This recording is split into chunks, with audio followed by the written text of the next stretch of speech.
زندگی کا کوئی مقصد بنا لو، پھر ساری طاقت اس کے حصول پر لگا دو، تم ضرور کامیاب ہو جاؤ گے۔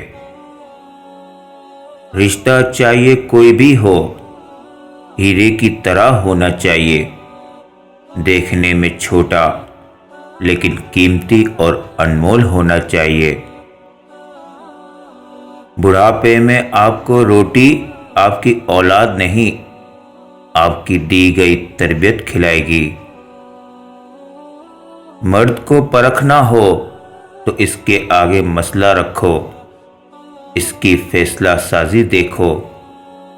عورت کو پرکھنا ہو تو اس کے اندر کمزور مستقبل کے اندیشے ڈالو۔ بھائی پرکھنا ہو تو وراثت کے معاملات چھیڑو۔ بزنس پارٹنر کو پرکھنا ہو تو اس کے ساتھ اختلاف کر دو، اور محبوب کو پرکھنا ہو تو اسے اپنی کمیاں خامیاں بتا دو۔ خوشی کے لیے کام کرو گے تو خوشی نہیں ملے گی، مگر خوش ہو کر کام کرو گے تو خوشی ملے گی۔ 3 چیزیں انتہائی مشکل ہیں: راز کو راز رکھنا، بے عزتی کو بھول جانا، فرصت کا صحیح استعمال کرنا۔ ایک چھوٹی مگر کڑوی بات دوسروں کو شیطان کہنے سے کہیں بہتر ہے کہ ہم خود انسان بن جائیں۔ عقل اور زبان کا بالکل الٹا تعلق ہے۔ عقل جتنی چھوٹی ہوگی، زبان اتنی لمبی ہوگی۔ باہر کی دنیا اس وقت خوبصورت لگتی ہے جب دلوں کے اندر استحکام ہو۔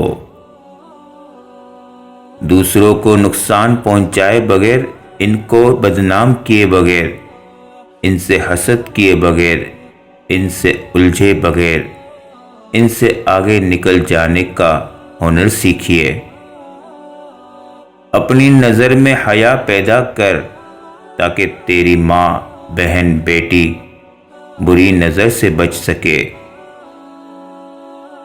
3 انسان 3 چیزوں سے محروم رہیں گے: غصے والا صحیح فیصلے سے، جھوٹا عزت سے، جلد باز کامیابی سے۔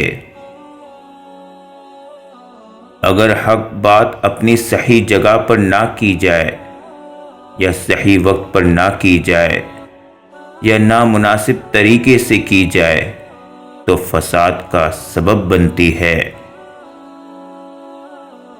عقل مند اور بے وقوف میں کچھ نہ کچھ عیب ضرور ہوتا ہے، مگر عقل مند اپنے عیب کو خود دیکھتا ہے اور بے وقوف کا عیب دنیا دیکھتی ہے۔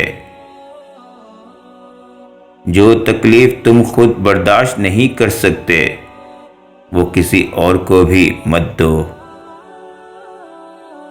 جب تعلیم کا مقصد صرف نوکری کا حصول ہوگا تو سماج میں نوکر ہی پیدا ہوں گے، رہنما نہیں۔